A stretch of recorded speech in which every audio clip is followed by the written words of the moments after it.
Shalom, everybody. My name is Mark, or you can call me Brother Mark, or you can call me Brother Makadai Yisrael.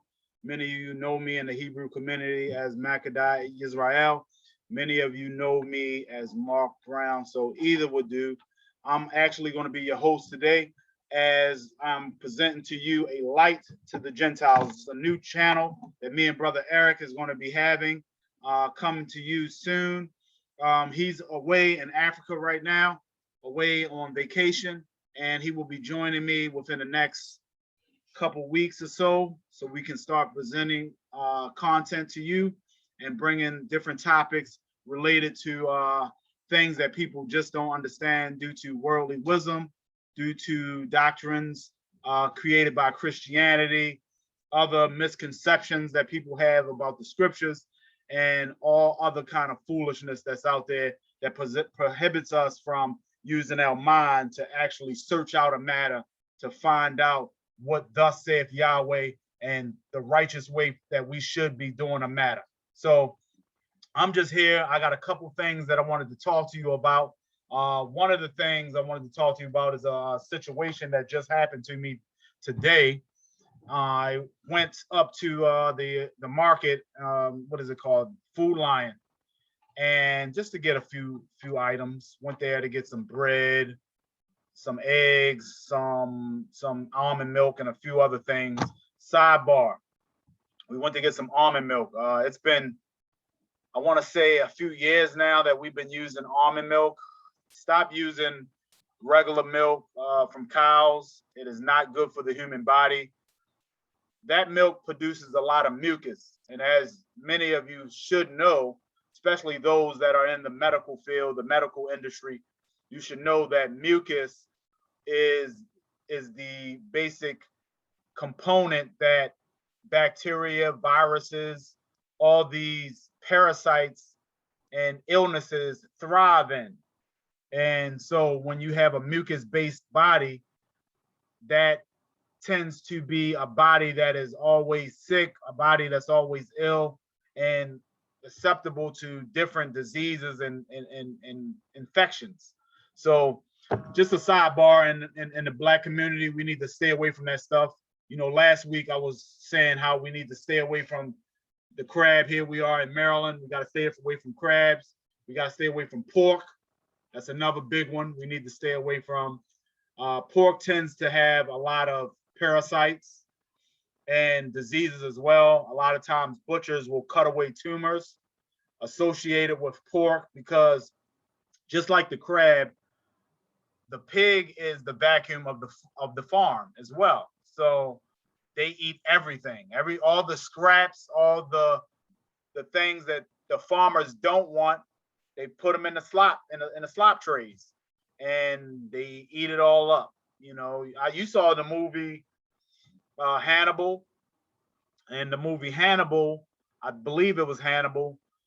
When they wanted to dispose of the bodies, they took them to the farms, and what they did was they would starve the hogs and not give them anything to eat for days and days. And then when you want to get rid of a dead body, they would throw them to the hogs, and the hogs would eat every single thing. And that's exactly what they do. Hogs eat every single thing. Hogs, pigs, they all in the same swine family, and they all eat foolishness. So before I continue on my first point, I'm gonna turn to the actual dietary law on clean and unclean animals. And I'm going to run down to you exactly what it says about the pig. Let me put my glasses on here so I can actually see what I'm reading to you guys.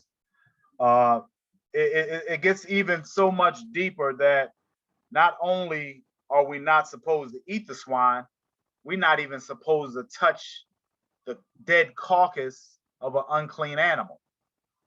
That's how much the Most High cares about us. That's how much he despises us eating unclean food. So this is Leviticus chapter 11.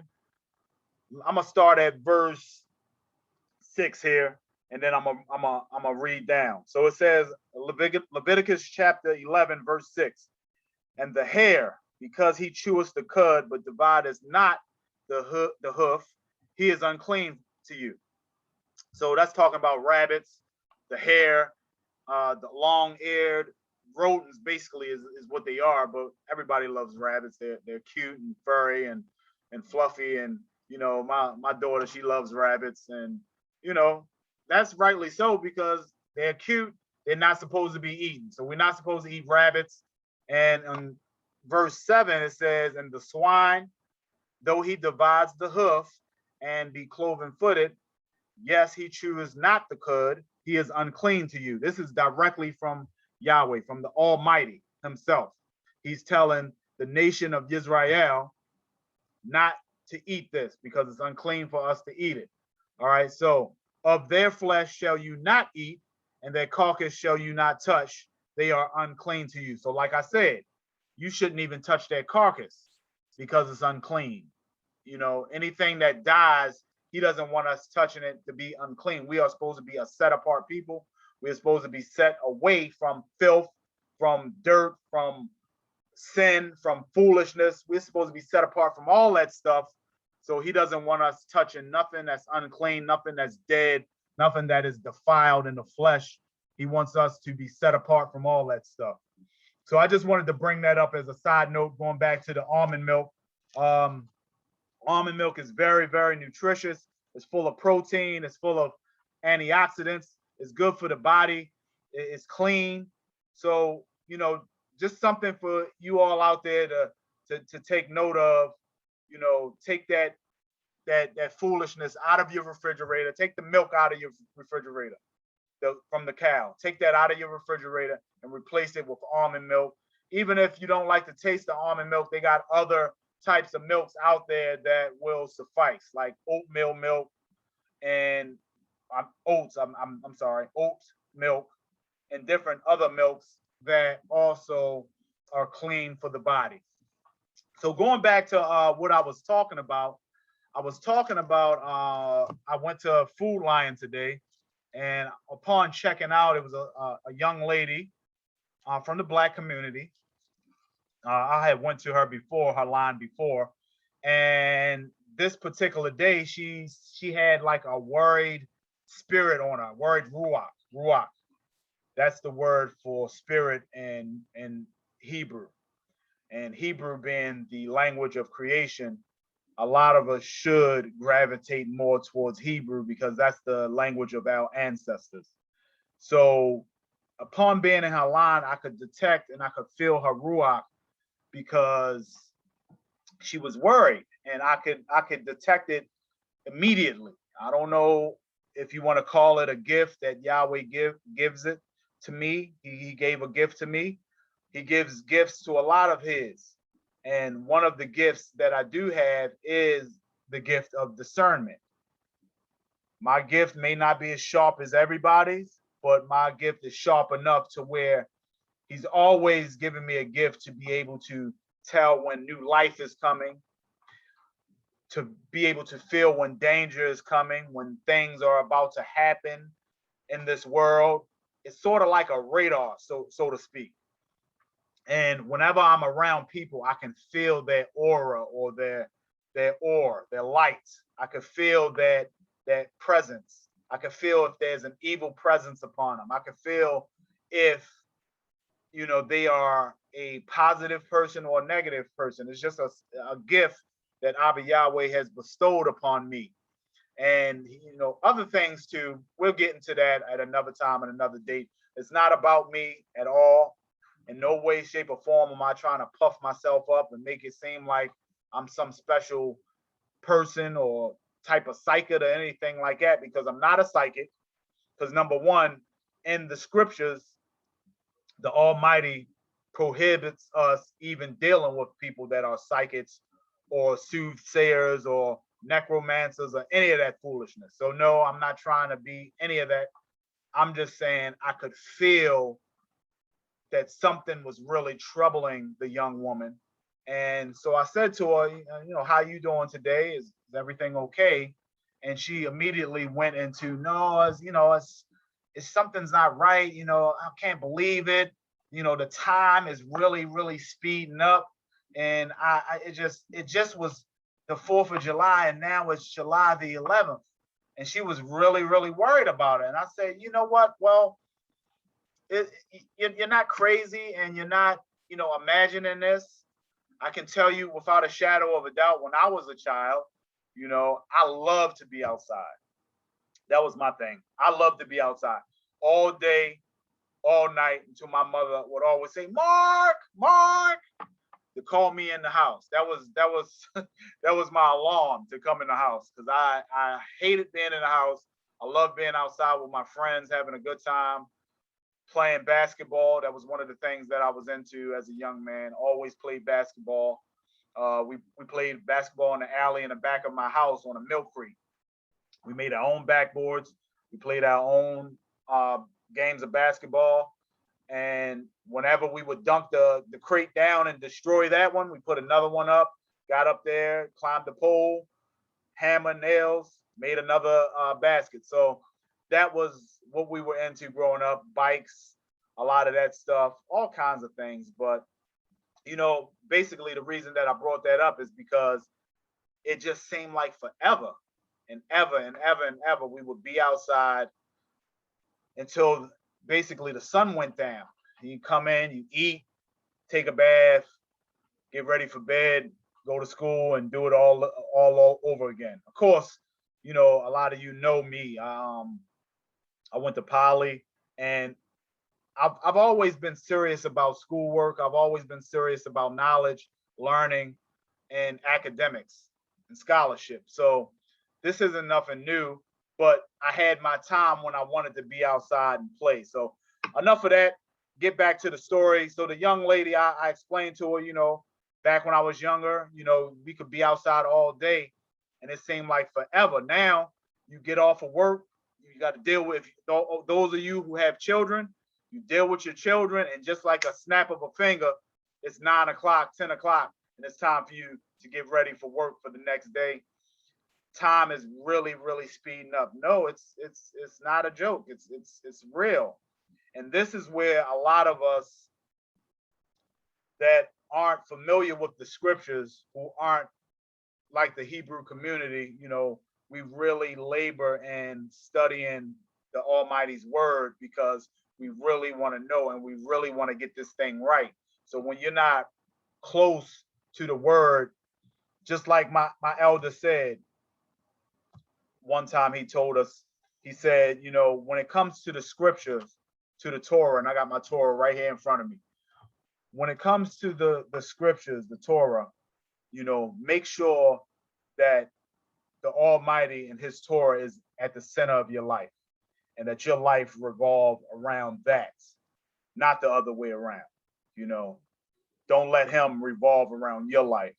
So that means, always put the Most High first. Always put his word first. Yeshua HaMashiach is his word. His word made flesh. Again, like I said last week, the one the world ignorantly calls Jesus Christ. Yeshua HaMashiach is the light of the world. So we should always have him at the center of our life, and everything else revolve around our life. I'm gonna come back to that point. So what I want to do is I want to point out a scripture to many of you who don't know the reason why it seems that the time is speeding up. Yes, the time is speeding up. It is. It literally is speeding up every single day. It's getting faster and faster and faster. So anybody from the Christian community, Islam community, you want to make a comment on this, let us know if you feel that as well. Any of you Gentiles out there, any of you that feel that the time is speeding up and you don't understand why, or have a explanation, we would like to hear from you. We would like to know, why is that so? Okay, I'm gonna give you the reason why from our perspective, our reasoning, and the knowledge that the Almighty gives to us, and the reason why it's speeding up. So I'm going to go to the book of Matthew, chapter 24.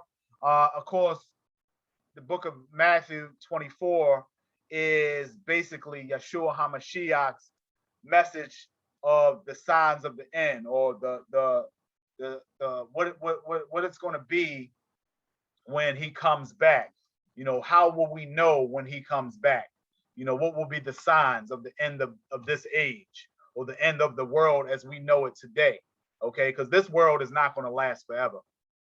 You know, many of you who love this world, who love America, who love modern day Babylon, I'm sorry to inform you that no, this world is not going to last forever.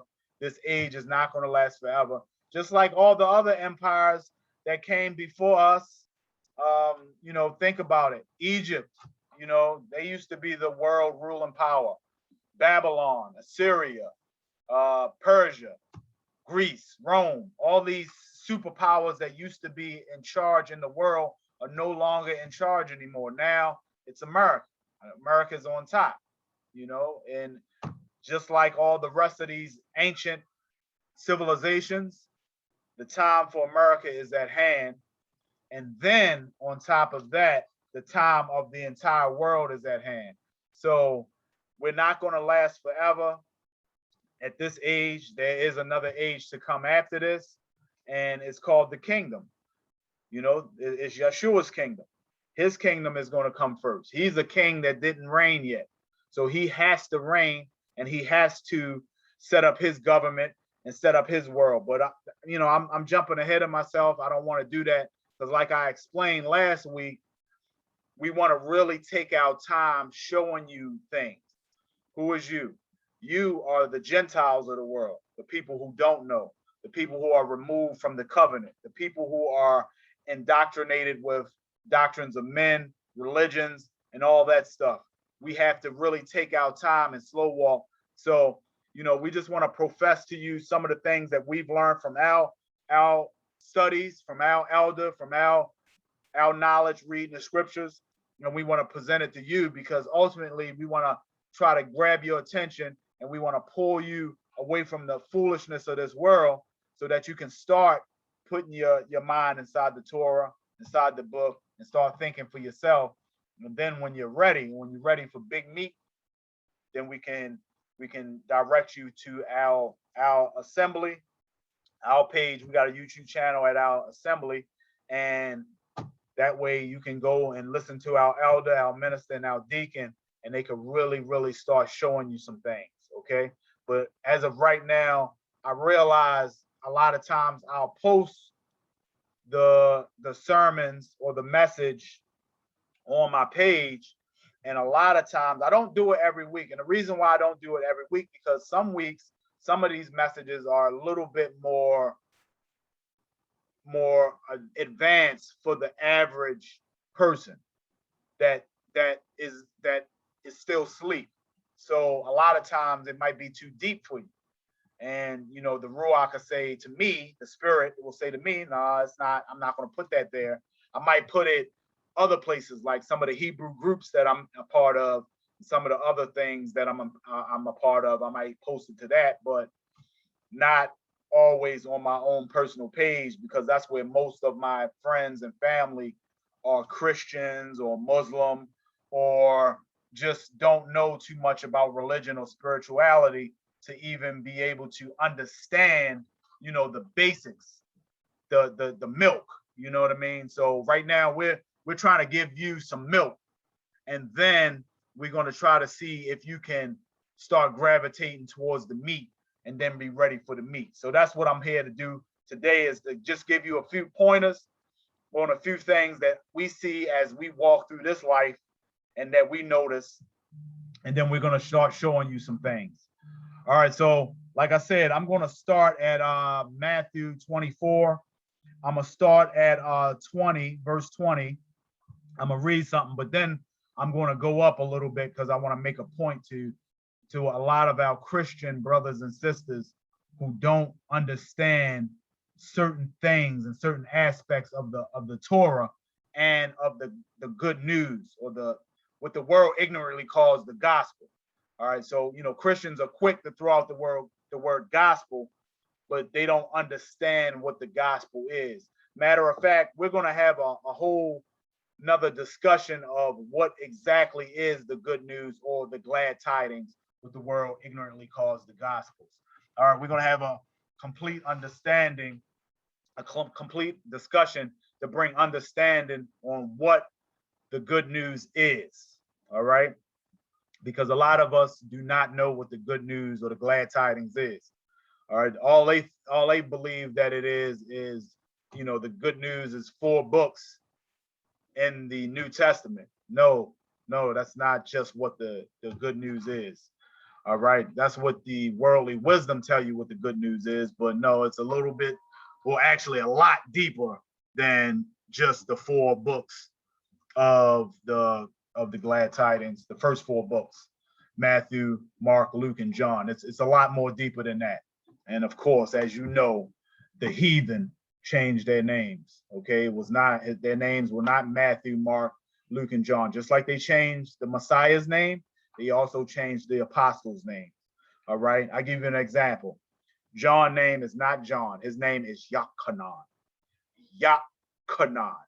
And that is because most of the prophets have the name Yah in their name. Okay, that's because we are supposed to be sent forth in Yah's name. He said he was going to send us forth. Said a lot of us will be afflicted for his name's sake. So a lot of us take that name. We take the name Yah upon our own name. And it's not just a literal writing of your name or a literal attachment of the name. It's a namesake. Okay, so it's a family. You're being adopted into a family. When you wake up to the truth, you're being converted from either Christianity or Islam or wherever your walk is into the covenant, the eternal covenant of Yahweh, and now you are taking his namesake. When you get baptized into the name of Yahweh, Yeshua, and the Ruach HaKodesh, you're taking that namesake, that name Yahweh upon you, because now you are a family member. You are indoctrinated into his family. And now your walk is supposed to be in line with his will, his commandments, his laws, his statutes. So in the meantime, let's get back to what I was bringing out. And here in Matthew chapter 24, verse 20, and it says this: but pray ye that your flight be not in the winter, neither on the Sabbath day. Okay, let me read it again.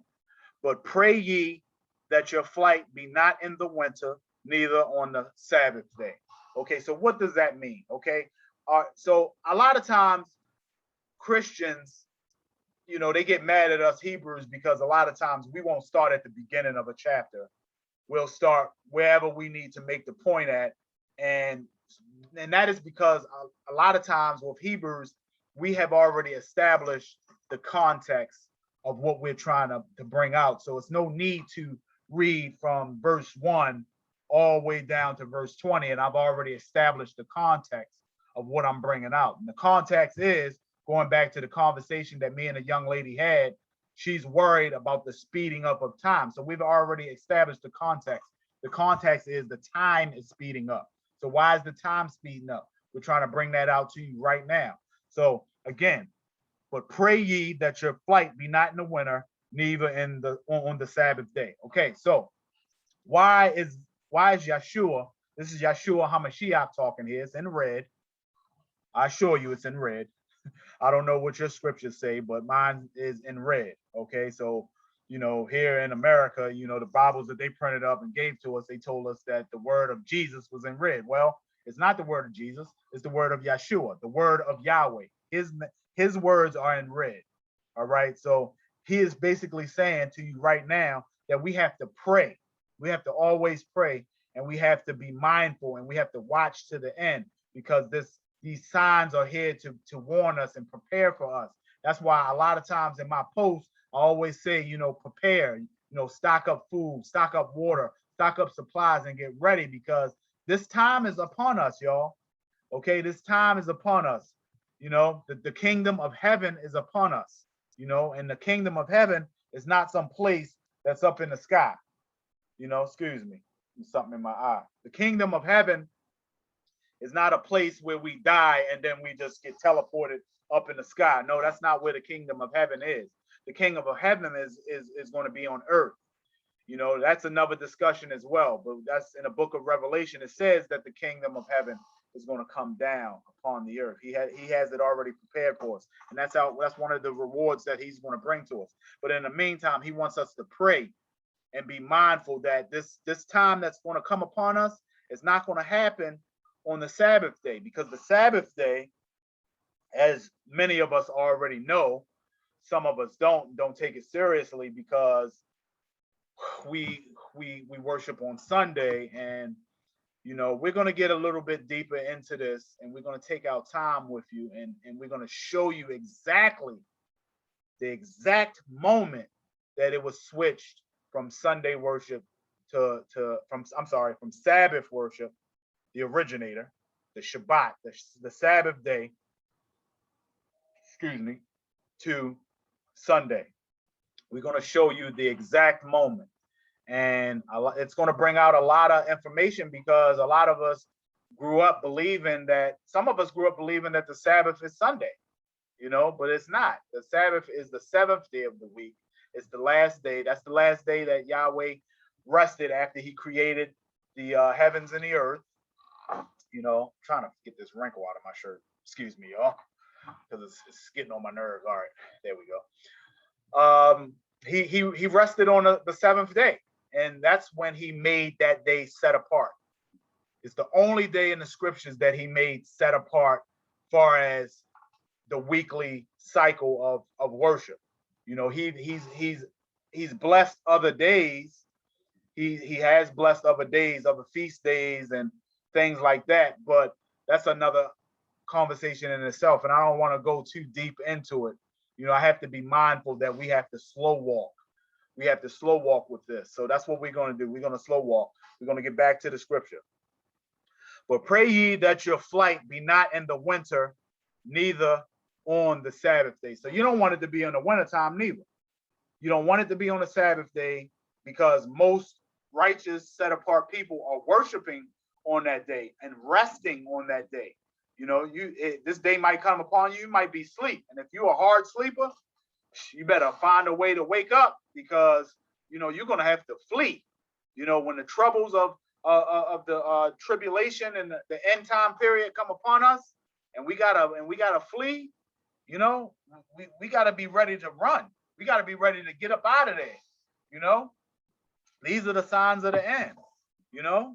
There's a great tribulation that's supposed to come upon us. 7 years of tribulation, and the last 3.5 is the most serious. So we got to get ready for that. A lot of us, we are so indoctrinated with the ways of this country and the ways of this world. We're not paying attention to what thus saith Yahweh, and he's warning us. He's warning us left and right, up and down. He's warning us all around, and that's why I said make sure that the Torah is the center of your life. Yahweh is the center of your life. His word, because once he's the center of your life, then you'll be able to pick up on all the warnings. Your beacon will be going off. You'll know, no, we can't do that. No, we can't do that. We got to wait on this. We got to do this. This is the day that we got to keep. We can't do X, Y, and Z, because Yahweh does not like that.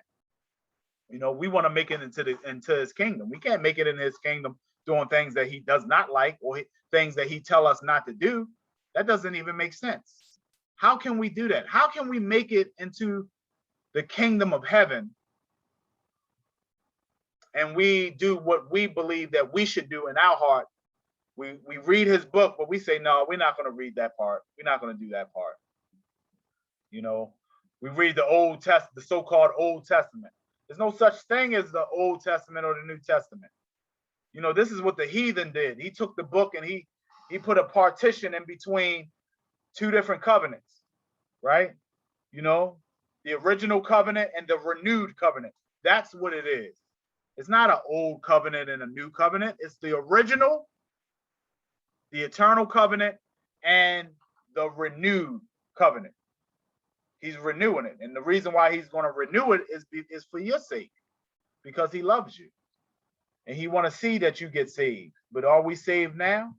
That's going to be a very, very good topic that we're going to talk on our channel. Our channel is called A Light to the Gentiles, and we're going to talk about it, because a lot of Christians, a lot of Catholics, a lot of people from that Christianity perspective, believe that they are already saved. If you're already saved, then what do you even need the Messiah for? You don't need no second coming then. You know, if you already saved, what are you saved from? You still here in America getting abused and oppressed just like all the rest of us. So what are you saved from? That's what I want to know. I'm listening. Put it in the chat in the comments. I want to know, what are we saved from, brothers and sisters? You say you're saved, but the book says different. The book says right here in this is verse 13. But he that shall endure unto the end, the same shall be saved. So in this chapter, the signs of the end, the Messiah is talking about all this tribulation that's going to come upon us in the very last days. We're already in the last days, but we're getting closer and closer and closer. You can read the signs, you can tell that the end is upon us. But now that the end is upon us, we got to get ready for that very end, that last chapter. We got to get ready for that. And he's telling us right now that you ain't saved yet. How you saved? And you still in captivity. You still in the land of your oppressor. This is the land our ancestors were brought to, here in slavery. How you saved from this? Nobody came over here and saved us. Nobody has came over here and given us reparations. Nobody has came over here and gave a damn about us. So how are you saved? What are you saved from? I want to know from the Christian community, what does it mean to be saved? We all say it in the Christian community. I used to say it when I was a Christian, but I know the difference now. We're not saved. We're not saved. You could be immersed or baptized into the way. You could be baptized, renewed in spirit. A lot of people call it being born again. So if you're renewed in spirit, then what we're doing is we're waiting on Yahweh. We're waiting on him to come and save us. We're waiting on his salvation. And that's what the word Yeshua means. In Hebrew, Yahweh is salvation. Yeshua. That's literally what his name means. He is salvation. And that's why in the book of Revelations, it says that when his kingdom is set up, he will get a new name, because he will no longer be the salvation of this age. He's going to be the king of the age to come next. So his name will not be Yeshua anymore. Yahweh is going to change his name, just like he's going to change all of our names as well. He's going to change our name. But getting back to what I was bringing out for all you Gentiles out there, all you Christians, you know, all you people who love Christianity and love religion, you know what I'm saying? I'm not trying to talk about you negatively. I'm not trying to talk about you. What I'm trying to do is get you to open up your eyes and your ears and understand that we were taught wrong in a lot of these religions, and a lot of this doctrine is still on us. Just like anytime we come from a different captivity, that spirit is on us. That's why a lot of people gravitate towards Egypt so much, because our ancestors were enslaved in Egypt for 430 years. The first captivity was 430 years, and this is the last captivity that shall be 430 years. And a lot of these spirits, or a lot of these customs and ways and things that we get from being assimilated into the people, we take that with us everywhere we go. And that's why a lot of times, you know, most of us, we always talking and glorifying Egypt, not understanding that there's 54 countries in Africa. There's 53 other countries other than Egypt. So why do we always focus on Egypt? Why is Egypt always the number one? What about Ethiopia? Ethiopia is an ancient African country. And from what I read, it's the only country that has never been over in Africa, one of the only countries that has never been taken over by the colonizers there. They still are original. They are original people without the colonizers interfering with their ways, interfering with their government, interfering with their customs and their heritage. These people are these are the same people from the ancient days. You know, their land has been diminished down over the years, but they are still the same people, you know. We're the ones that scattered all throughout the earth, you know, but we're going to get into that as well on another day, why we are scattered all around the earth, you know. So getting back to the scripture, but pray ye that your flight be not in the winter, neither on the Sabbath day. Okay, brothers and sisters, we got to keep the Sabbath. You know, it is a commandment. It is the set apart day. It's the day for the so-called holy people or set apart people to be set apart from the world and rest from the ways of the world. All throughout the week, we got to work. We gotta labor. We got to make money. We got to survive here in this captivity. And when the seventh day come, we have to rest. We have to unplug from that stuff. Isn't he merciful? Hallelujah. Isn't he merciful? Come on now. Come on. He is merciful. And he gave us a seventh day rest to get away from all that stuff. But that's the day y'all like to party, man. Y'all like to party Friday night, and that's the incoming of the Shabbat. Y'all like to party Saturday. Y'all like to have y'all cookouts on Saturday. Y'all like to go out Saturday night. And like my elder said, Sunday morning, y'all right there in those churches after partying and partying and partying with all of them, that those spirits that's on you. You know, alcohol is a portal. That's why they call it wine and spirits. You know, you drink alcohol and it opens up your lives. It opens up your soul, your spirit to evil spirits to come in.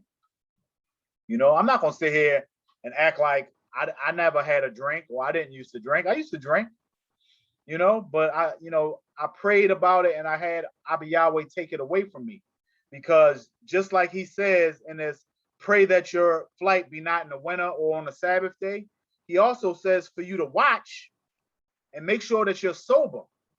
Okay, he says that in the word. You got to watch and you got to be sober. Okay, now if you always drinking and hangover and always feeling bad, laying in the bed and all that, how you going to watch for tribulation to come upon us and you hung over in the bed for 2 days because you got wet last night, because you was out drinking, you was up till 5 in the morning, you was drinking and partying and dancing, shaking the tail feather, getting it in. You can't watch that way. You know what I'm saying? Am I saying that drinking is completely wrong? I'm not saying that, because we all, and Christians love to use this. Well, they drink wine in the scriptures. You know, he turned water into wine at the party. They like to say that stuff. But what I'm saying is we have to have a clear mind as we are striving for liberation and salvation. We have to be ready for this. We have to be watching all the time. So now I'm going to go up to verse 15, because just like Yeshua said, he said, pray that your flight be not in the winter, neither on the Shabbat. So the reason why I'm going up, well, let me read it first. This is Matthew 24, verse 15. When you therefore shall see the abomination of desolation spoken by Daniel, the prophet, stand in the holy place. Whosoever readeth, let him understand. Okay, so he wants you to understand. He wants you to understand this. So understand this. He wants you to be prepared for the abomination of desolation. You know, that's supposed to come upon us. Get ready for the tribulation, the end. You know, this is twofold, by the way, but that's a little deep for us to go into. But we're going to go on the part that I want y'all to understand. So the part that I want you to understand is where he says, stand in the holy place. Stand in the holy place. That means stand in the set apart place. Be set apart unto the end. You know, make sure that you're keeping the Sabbath, keeping the Shabbat, you know, keeping the feast days, making sure you get immersed, get baptized in the name of Yahweh Yeshua and the Ruach HaKodesh. You know, do all the things that you need to do and keep the laws, statutes, and commandments. And more than anything, have faith in Yeshua that he's going to come and save you, because you're going to need that faith, because sometimes you know, even some of the most strongest people in our community can waver and give up on things. All right. We are human beings. Okay. We can be bent till we submit sometimes. And you gotta, that's why your faith gotta be like iron. You gotta have that faith. And a lot of us believe in the Christian community, a lot of us believe that we have that serious faith and everything, but do you really have faith?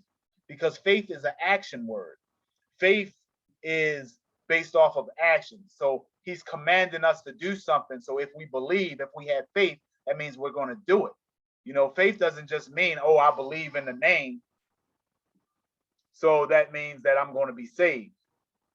Well, if that's the case, then then Shaitan, Satan, and the demons are going to be saved too, because they believe. They believe and they know this book more than all of us. Look how old that serpent is. That serpent that was in the garden. That old serpent, the devil, Shaitan, Lucifer. Y'all know his name. Look how old he is. You don't think he knows this word? He knows this word better than you. He knows that word better than me. And he uses that information to deceive you. And that's why he has turned us away from keeping the commandments of the Most High, because he's deceiving you. That's what he is. He is an adversary. He is a deceiver. He is an accuser. And that's what he does. He deceives us. All right. And that's why Yeshua said, you know, make sure nobody deceive you. He says it in the word. You know, that's why we got to be paying attention. You know, if somebody come to you and say, you know what, Yahweh says X, Y, and Z, I don't want you to do that though. Instead, we're going to do this at my, you're going to go to my church? Okay. Well, we're not going to listen to what Yahweh got to say. He said, keep the Sabbath. No, we're not going to do that. We're going to do Sunday instead. And we're not going to keep the Sabbath. We're going to do Sunday. And instead of keeping Passover, instead of the memorial Passover, we're going to do Easter. I'd rather we do on Easter egg hunts. We're going to have magical bunnies and chickens, and we're going to have, you know, eggs and chocolate. And this is what we're going to do. We're not worried about what the Messiah did for the world. He sacrificed himself for the world. Okay, that's fine. He did that on the Passover, but okay, we're not doing that. We're going to do Easter instead. No. That's how Shaitan works, y'all. Now, if you really apply yourself, you know, we're going to bring this out. But for those of you that hear me on this, hear this. All right, get you a concordance, okay, a Strong's concordance. All right, let me show you what it looked like. 1 minute. This is my concordance. I don't know if the camera is backwards. I don't know. On my end, it's opposite, but it's the Strong's concordance, okay? And this is the expanded exhaustive concordance of the Bible, red letter edition. So basically what this does is it takes it takes the English words that we have that was given to us in our Bibles, and it gives you the original Hebrew words, okay? So when you get the Hebrew words, you get the original meaning. And you know, when you translate the Bible, you know, a lot of times it messes up the understanding of what the original prophets had to say, you know, or kings or priests, because you know, it wasn't just prophets, it was also kings, it was also priests that wrote books in the Bible. You know, the Bible is a abundance of many books. It's not just one book. Now, by the Spirit of the Most High, it was combined into one. That was his will. It was his will for us to have it in these last days. It's all combined in one book, but it's multiple books. And some of the books was written in Hebrew, some were written in Hebrew, and some was written in Aramaic, some were written in Greek, you know, but the original New Testament was written in all Hebrew originally. But you know, during that captivity, which a lot of us, coming from the Christian community didn't realize is, Matthew, Mark, Luke, and John, these books weren't written until, after the fact. So, in real time, we're reading something, but they wrote that later. So while they were living it out, so this is what I mean. While they were living it out, the books wasn't written on the spot.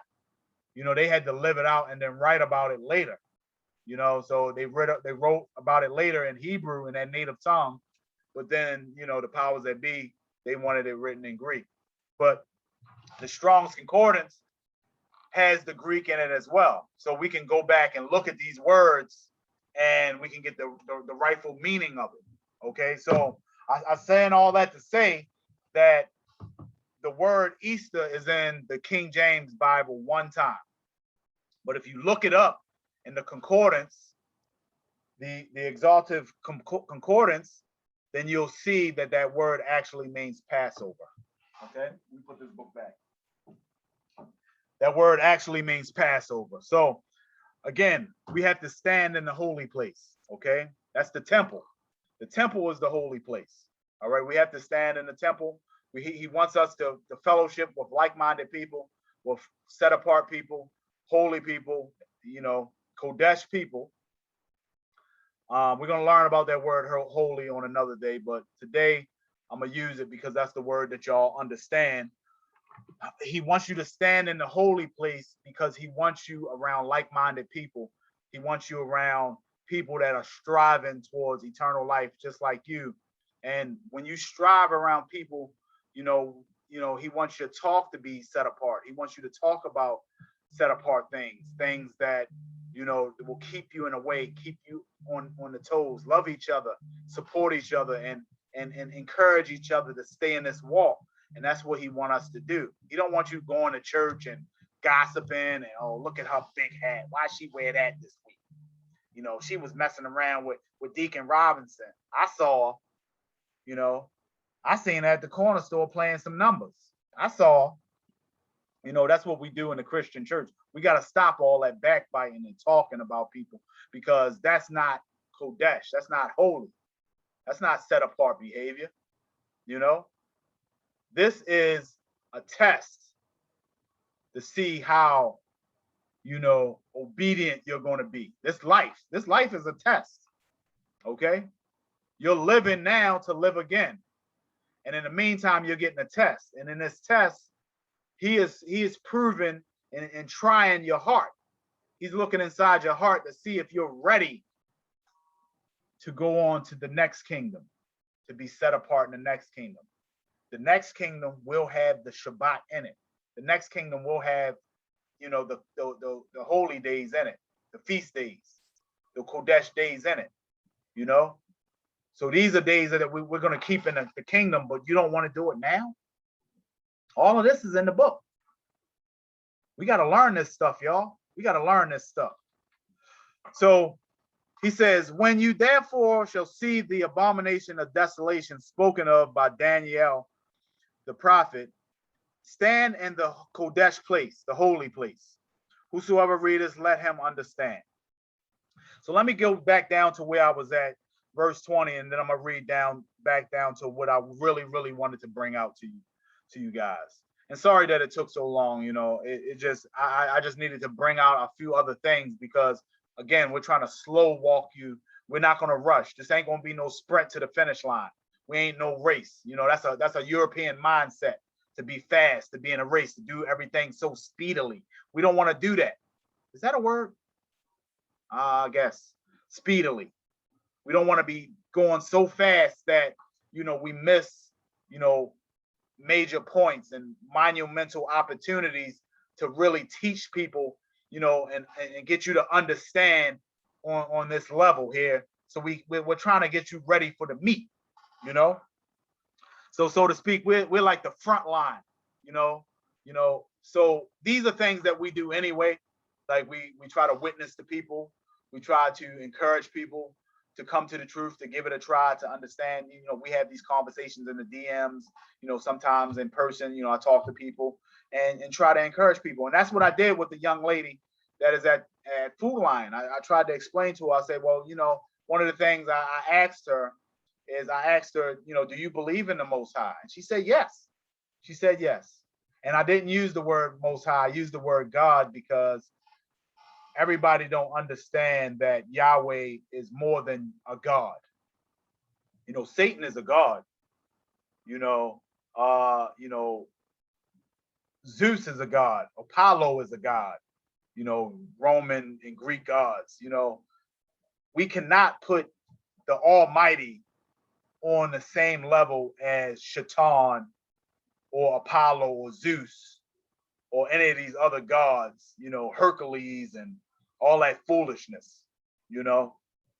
Yahweh is so much higher. We can't even see his level. All right. We don't even fathom his level.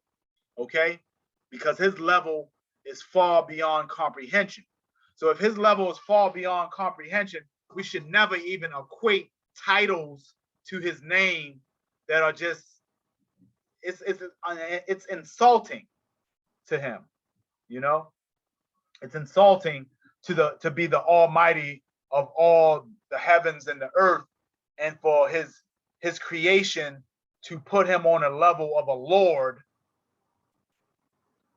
a Lord or a God. Okay. When you get a chance, look up the British monarchy ranking system. Look up what a Lord is. It's below a king. And it's okay if you want to call Yahweh a king, because that's what he is. He is the king. He is the true ruler of the heavens and the earth. He's the creator of everything. All right. But we always want to equate him with worldly things that we know. Part of it is because the heathen got a hold of the Bible and changed up all the names and changed the name from Yahweh to the Lord, and put him on that lower level by trying to change his name. How could you possibly say you love the Almighty and you're gonna say his name is the Lord? What about the movie The Lord of the Rings or The Lord of the Flies? And you're gonna try to put Yahweh in that category with the Lord? Come on, y'all. We got to do better than this. We got to do better than this in the Black community, because we should know better. We have a beacon inside, many of us anyway. We have a beacon inside of us. It's like a spiritual beacon. That's why it's so many Black people that gravitate towards spirituality, because we have a beacon inside of us. All right, because we know deep down inside that there is something much greater than you and I understand, and he is up there, and he is looking at everything that we are doing and everything that we are screwing up. But understand that he sees everything. He sees absolutely everything. So we got to stop equating him with the Lord and God. All right, he's not just a God.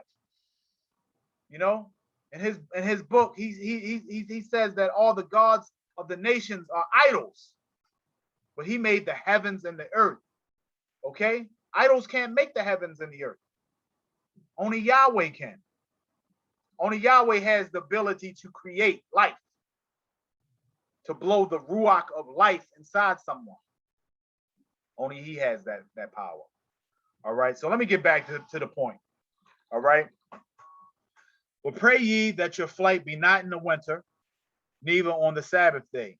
But then shall be great tribulation, such as was not seen since the beginning of the world to this time. No, nor ever shall be. Let me read that again. But then shall be great tribulation, such as was not since the beginning of the world to this time. No, nor ever shall be. And except those days should be shortened, there should no flesh be saved.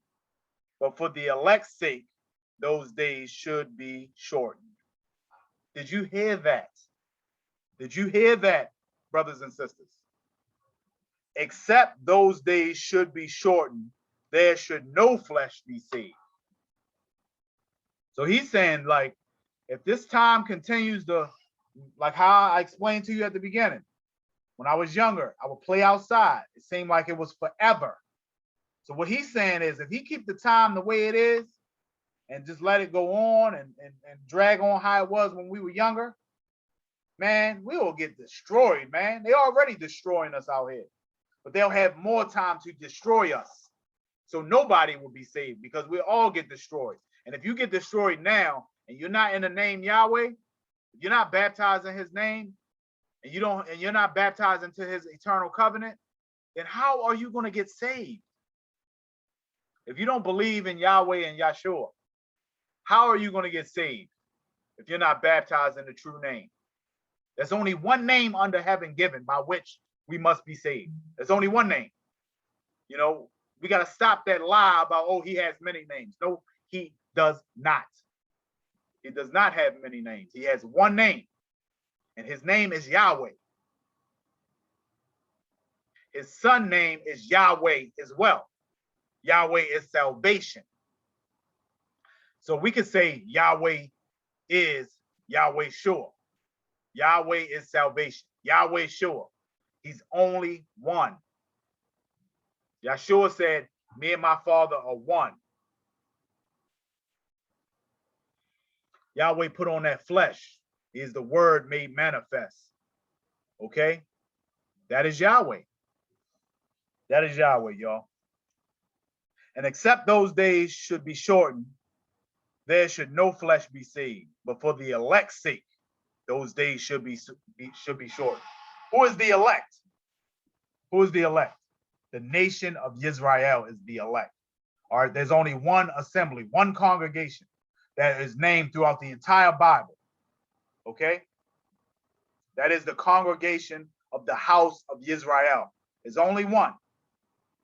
You can say assembly, you can say congregation, you can say gathering. Okay? But it is not, I repeat, it is not a church. Okay? A church is from the Greek. That is a Greek word, and it's not a church. All right, we are a congregation. We are an assembly of people. We are one, the body of Yahshua. Okay, all right. So that's what he's doing. He's slowing up. He's speeding up the times and shortening up the days for the elect's sake, for his congregation, for his Kodesh people. All right, because he doesn't want to see us going through this stuff. You know. The only person that knows this time is Yahweh. This time that he's going to send Yahshua. Yahweh is the only person that knows that time. Or the only one that knows that time. The Almighty. He's the only one that knows. So he's going to send Yahshua when he's ready. And what is he doing in the meantime? He's trying to give you some time. He's trying to give you some time because he gives you favor, not grace, all right? Unmerited favor, because you are his elect people. And he had a serious relationship with one of our forefathers, Abraham. And he made a promise to Abraham. And he made a covenant with Abraham and his son Isaac and his son Jacob, okay? He made a promise with all three of them, all three of our ancestors. And he's going to keep that promise. And because he loved them so much, he loves you that much as well, because you are the seed of Jacob. You are the seed of Israel. And because of that, he is prolonging the time. He's trying to give you more time to get your life in order, more time to put your life around the Torah and let the Torah and Yahweh be the center of your life. Okay? He don't want you to have foolishness at the center of your life anymore. You, oh girl, I gotta go out tonight. Did you see that dress? It's tight. It shows all my curves, girl. Look at these. Look at my girls. Oh, they gonna love this. Look, them men, they gonna be all over me. And girl, after this, I'm gonna go home, I'm gonna get me some sleep, and then I'm going to church tomorrow. I gotta hear this word. Really? Really? Come on, y'all. We gotta do better than this. Come on, Christians. We got to do better than this. We got to get it together. And the only way we're going to get it together is to return to the laws, statutes, and commandments of the Most High and have faith in his son, Yeshua HaMashiach. And if you got faith in Yeshua HaMashiach, you're going to follow his commandments as well, because his commandments is his Father's commandments. All right. He is the word. He is the mouthpiece of the Most High. All right. So he's repeating the commandments of the Most High. Nothing has changed. Nothing's new under the sun. These commandments that were given in the old so-called Old Testament are the same commandments in the New Testament, and we can prove it. All right. Yeshua said, "If you love me, keep my commandments." All right. If you love me, keep my commandments. So I'm gonna digress off this point because I've been going on this point for a minute. You know what I'm saying? This new software, like I said, bear with me because we still trying to get everything, you know, together for the channel and everything, and try to get everything used to we're trying to get used to everything that we're dealing with. You know, I'm a little computer savvy, so I understand a little bit, but we trying to get it and navigate to where we can really get things going, have presentations, maybe have, you know, scriptures on the screen for you so you can read along. But in the meantime, while we're trying to get everything you know, established, you know, bear with us. We'll just read we'll do it the old way. We'll read out of the scripture. Y'all want to see my scriptures? Look at my scriptures. It's marked up. You see all those different colors. My scriptures look like a rainbow. You know, I got a system that, I don't know, the spirit put on me, the Ruach put on my spirit, you know, to develop this color coding system. And it works for me. You know what I mean? Everybody may just highlight as they go along or underline or write in their scriptures. That's completely fine. You can write in your word. Just don't add to it or take away from it. Okay? Because we know that is a sin, and it's abominable sin as well. And you don't want to not be counted worthy with the saints. So write in your word, give yourself notes, and remind yourself of certain things. You know, highlight, do everything you got to do, but just don't add to the word or add no understanding that isn't evident into the word. You know what I mean? You know, if you're under a pastor or a so-called apostle or prophet, some of these men are calling themselves, and women are calling themselves apostles and all that stuff these days. You know, it would raise a red flag, because, you know, the only one that has the ability to anoint an apostle is Yeshua. You know, and that's evident because he did that with the apostle Paul, or Shaul, on the road to Damascus. So, you know, only he has that ability to anoint or profess who our apostle should be. You know, the apostles follow him. All right. So we got to understand that, you know, and it's ways that we got to do things. You know, we are in the last days, you know what I'm saying? You know, so we got to understand that we have to follow what thus saith Yahweh, not thus saith, you know, Pastor Robinson or you know, Pastor Porkchop, you know, Creflo Dollar or TD Snakes or any of these other people, you know, that they follow out here, that's, you know, has these doctrines of men, you know, mega churches. You know, that should be a red flag, because as I brought out last week, you know, it's not going to be a lot of people that make it into the kingdom. So if you see a big cathedral, a big building, a big auditorium of people, those people are there basically just to give that establishment money. They're not there for the salvation of their soul. Not saying that there's not people among that flood of people that aren't really genuine in heart and really are seeking out Yahweh and want salvation through his son, the Messiah. No, I'm not saying that. But what I'm saying is, you know, a lot of people want this salvation. A lot of people want to enter into the kingdom and want the, you know, the gift and the promise, but they are not really willing to do and sacrifice, you know, what it takes to really do this.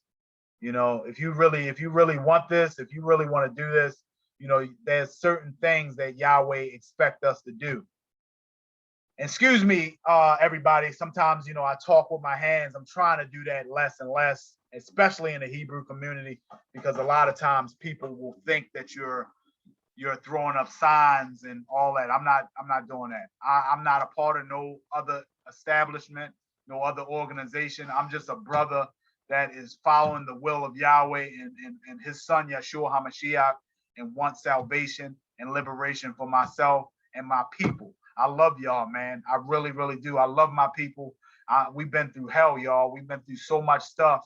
And, I really, if it was up to me, and it's not up to me, I would really want to see all of you in the kingdom. I want to see all of us there. One big happy family, one big happy family reunion. But that's not going to be the case. Some of us is going to be there, but some of us not are going to be there. And that's the bottom line.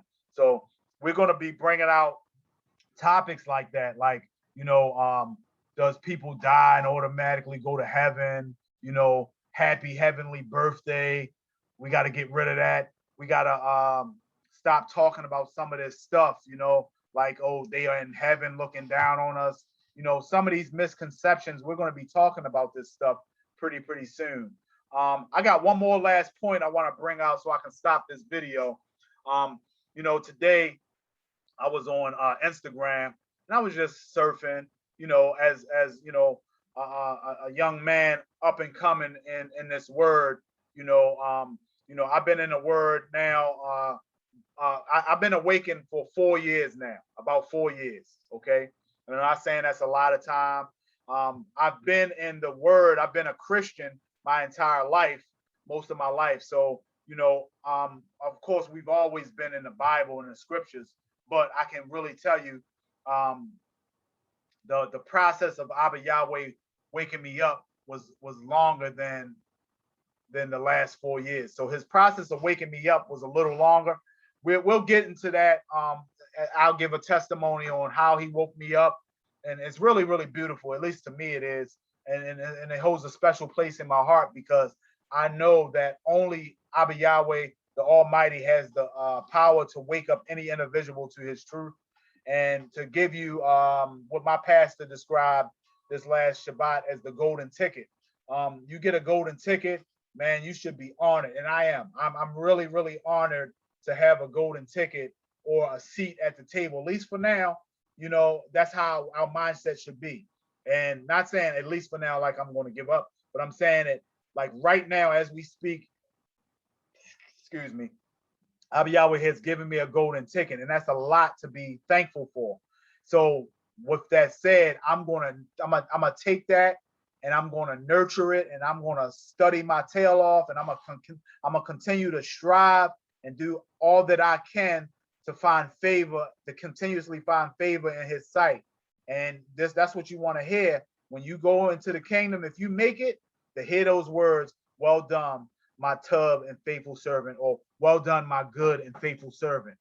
Okay, you want to hear Him say that, because some of the stuff that we're doing out here ain't right. But you want to get a golden ticket, and only Abba Yahweh has the power to wake us up and give us that golden ticket. So with that said, this is my last point today.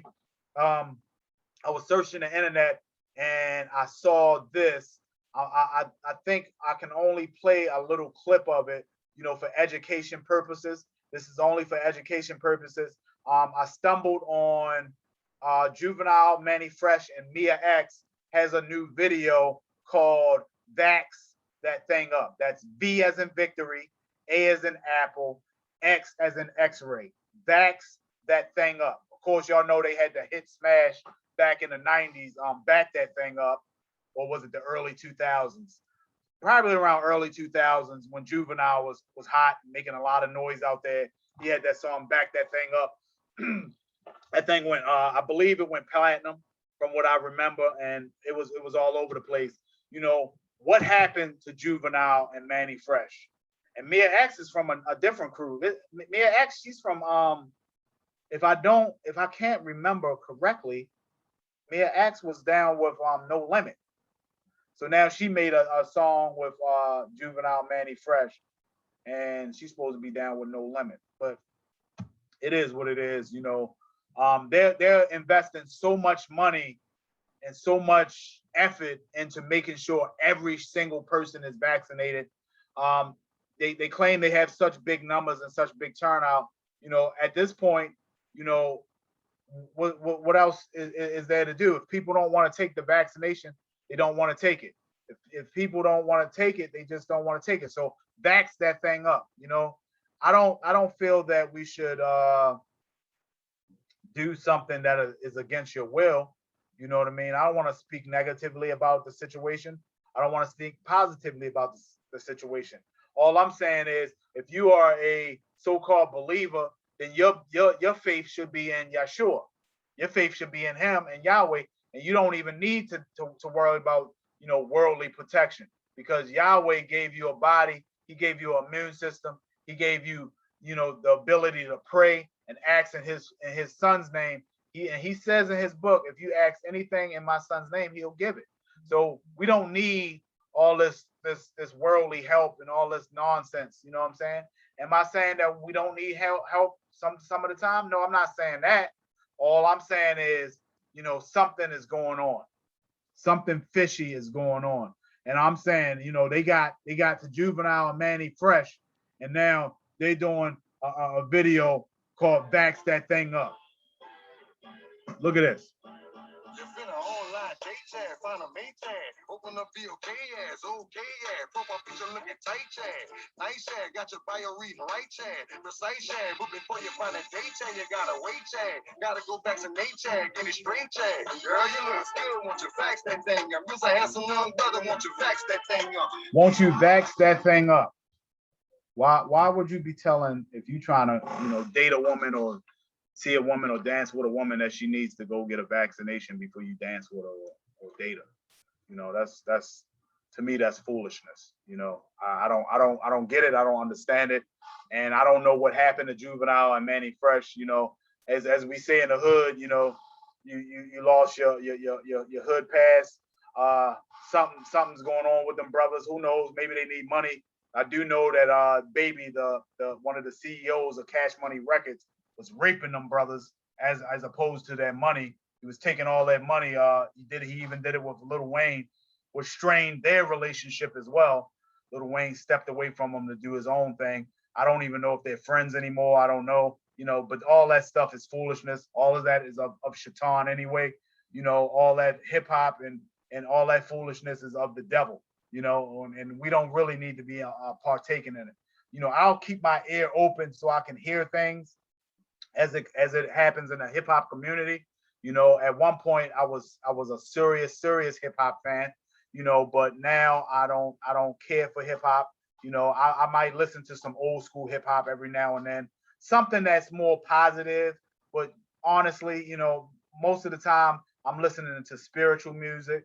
I'm listening to Hebrew music. I'm listening to things that uplift the soul and try to make you feel good, and music that gives praise to the Almighty. You know what I'm saying? Like I said, every now and then I might listen to something, like for instance, J. Cole new album had dropped. So I sampled it just to hear what he was talking about, because I know sometimes J. Cole will drop some positivity as it relates to Black liberation. So sometimes I'll listen out for stuff like that. But other than that, I'm really not interested in hip hop anymore. I'm not interested in worldly music anymore. I do listen to R&B sometimes, but it got to be a certain type of rhythm and blues. It got to be like about love and stuff like that. One thing about your brother Macadai, your brother Mark, is I love a good love story. I love to see Black couples make it. I love to see people in love and going to bat for each other. That's one thing that I really, really love about this life, as far as when it comes to us and how we interact with each other. I love being a part of being invited to weddings and seeing people that I love. Recently my Isha, my wife, that's my wife, or woman in Hebrew, my Isha, recently had a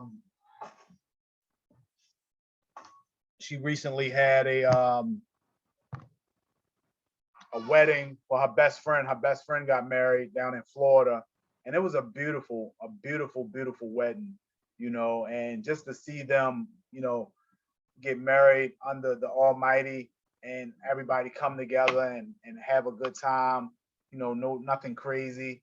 you know, it was beautiful. I love a good love story.